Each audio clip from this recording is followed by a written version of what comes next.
Ganga versus मंगा।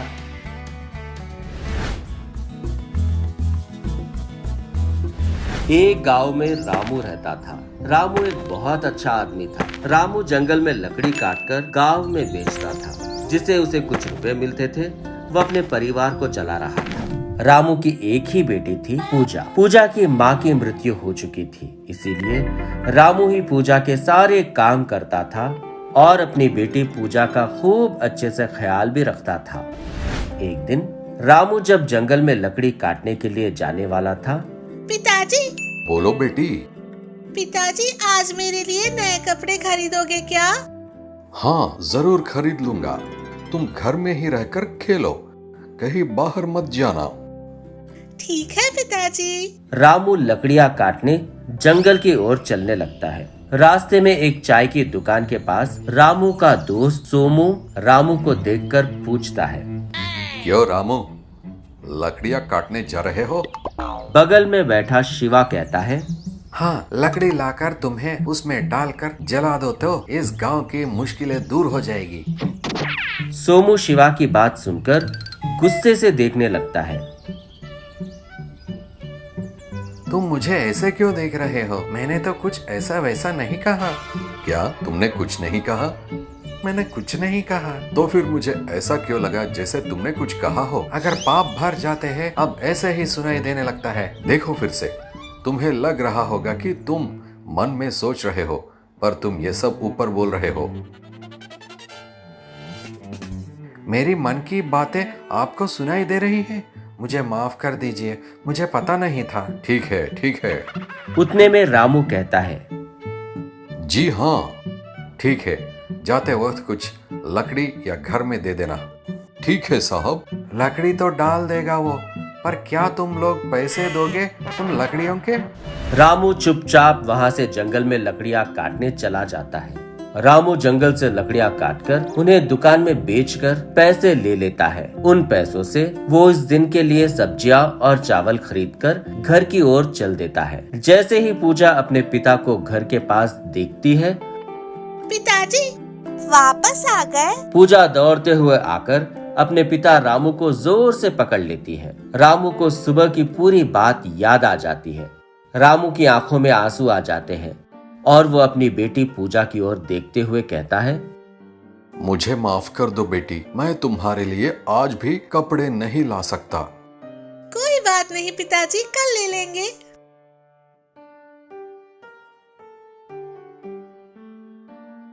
ये क्या है बेटी, तुम मुझसे हर रोज नए कपड़े की मांग करती हो। शाम को जब मैं कपड़े लाना भूल जाता हूँ तब तुम कहती हो कोई बात नहीं, कल ले लेंगे। ऐसा क्यों बोलती हो? रामू की बातें सुनकर मैं जानती हूँ कि आपका इस दुनिया में मेरे सिवा कोई नहीं है। आप जो कुछ भी करोगे हम दोनों के लिए ही करोगे। मुझे लगा कि अगर मैं रोज आपसे नए कपड़े मांगती रही तो एक न एक दिन तो आप ले ही आओगे, और अगर आप लाना भूल भी गए तो कोई बात नहीं पिताजी। पूजा की बातों को सुनकर रामू रोने लगा। मैं तुम्हारे लिए किसी न किसी दिन नए कपड़े जरूर लाऊंगा। दिन गुजरते जा रहे थे, पर रामू कितनी भी कोशिश करने के बावजूद अपनी बेटी के लिए नए कपड़े नहीं खरीद पा रहा था। कुछ ही दिनों में बारिश का मौसम शुरू हो गया। रामू हर रोज की तरह कुल्हाड़ी लेकर जंगल की ओर जाता है, पर उसे वहां पर एक भी सूखा पेड़ नहीं दिखाई देता। रामू जंगल के और भी अंदर जाता है ताकि उसे कम से कम एक सूखा पेड़ तो दिखाई देगा। जंगल में एक भी सूखा पेड़ नहीं दिखाई दे रहा। आज तो खाने के लिए भी कुछ खरीद नहीं पाऊंगा।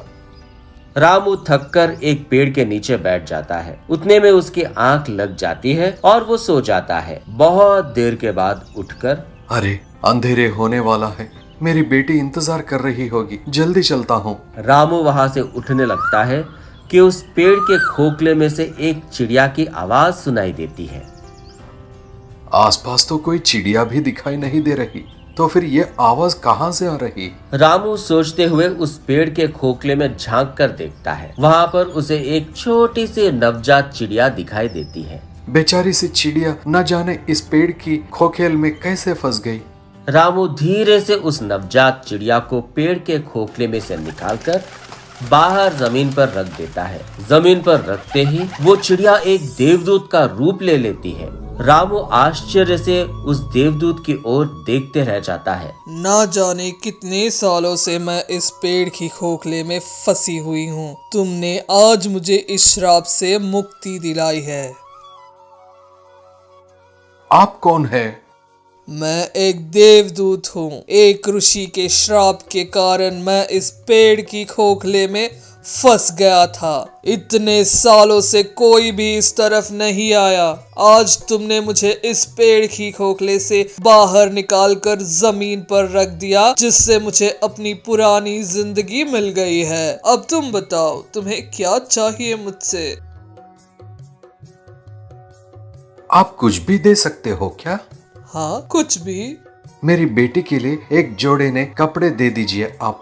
हा हा हा हा, बस इतना ही। ये लो। देवदूत रामू को कपड़े देता है। इतने सालों के बाद मैं अपनी बेटी की इच्छा पूरी कर रहा हूँ।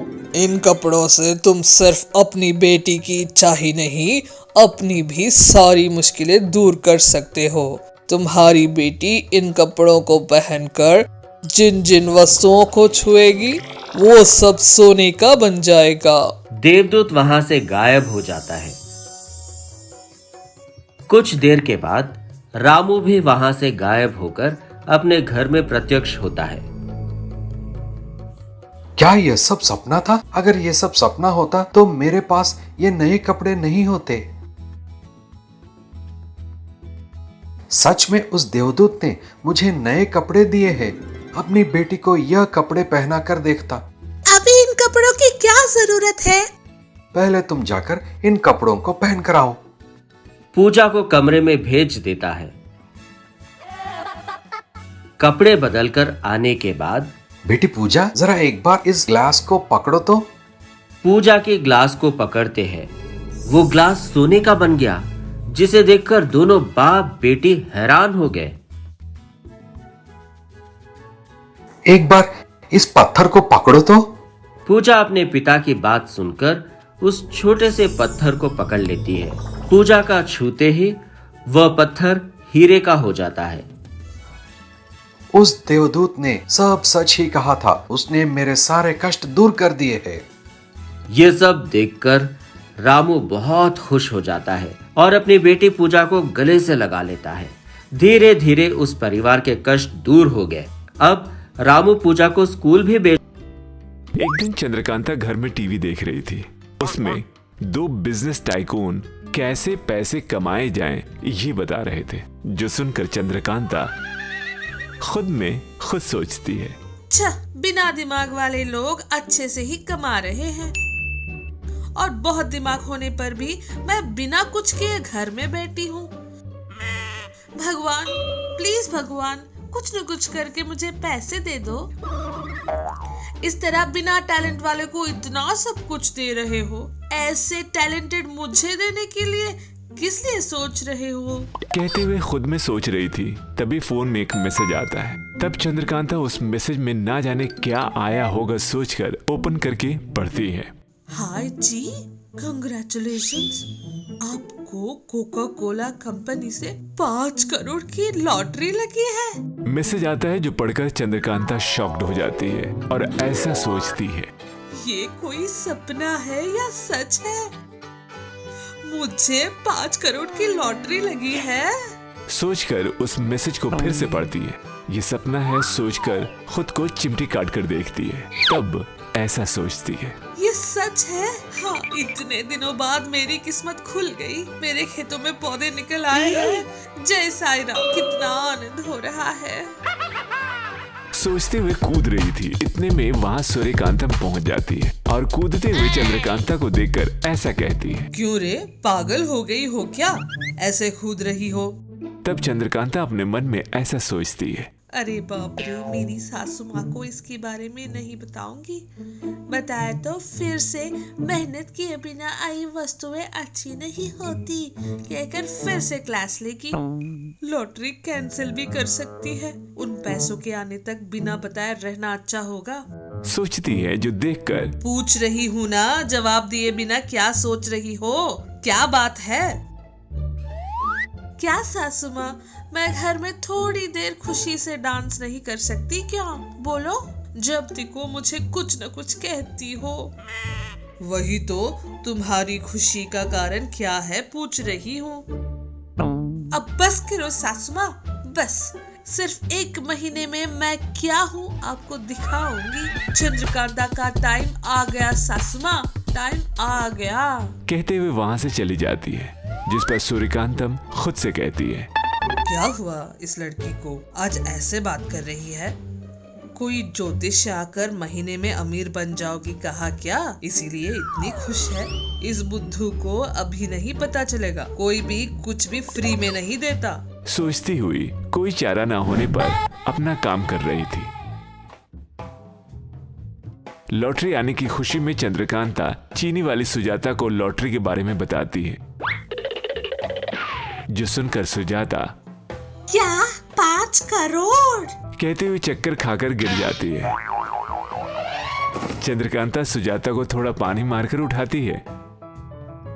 उठकर सुजाता चंद्रकांता से ऐसा कहती है, अरे चंदू, तुम्हारी किस्मत खुल गई है। 5 करोड़। अरे तुम बहुत लकी हो चंदू, तुम्हें पैसे मिलने पर मुझे भूल तो नहीं जाओगी? अरे तुम्हें क्यों भूलूंगी, पैसे आने पर हम दोनों मिलकर अच्छा सा बिजनेस स्टार्ट करेंगे, जिसमें तुम मेरी पार्टनर होगी।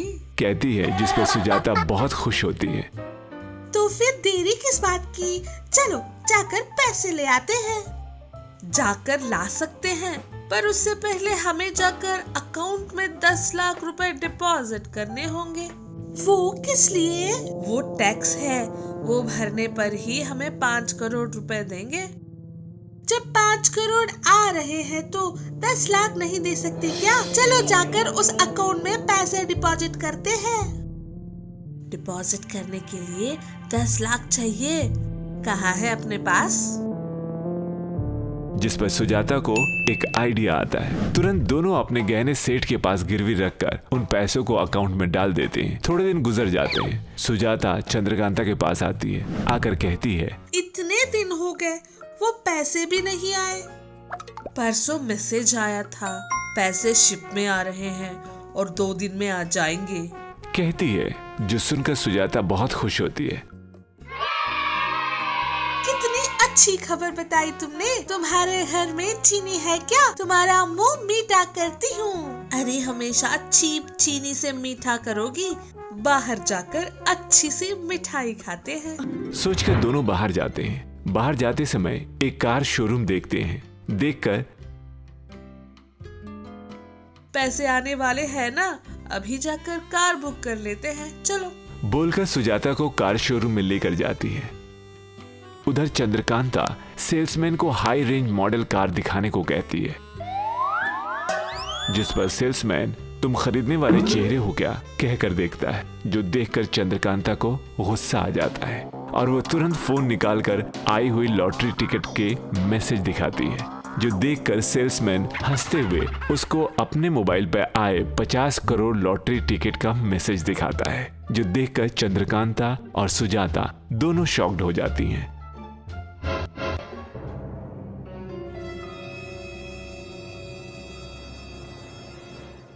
अम्मा, ये फेक मैसेजेस हैं। वो ऐसे मैसेजेस भेजकर सभी को धोखा देते रहते हैं। आप लोगों को थोड़े पैसे भी डिपॉजिट करने के लिए कहा होगा, है ना? कहता है, जिस पर वो दोनों सच में कहकर सिर हिलाते हैं। तुम्हें देखकर बहुत दया आ रही है अम्मा। फिर भी सोचो जरा, कोई अपने स्वार्थ के बिना किसी को पैसे क्यों भेजेगा? कहता है, जो सुनकर वो दोनों शॉक्ड हो जाती हैं और कोई दूसरा चारा ना होने पर रोते हुए सूर्यकांतम के पास जाकर सब बताते हैं। इसकी बातों को सुनकर मेरे पास जो भी गहने थे गिरवे रखकर पैसे भरे, अब मेरी परिस्थिति क्या होगी?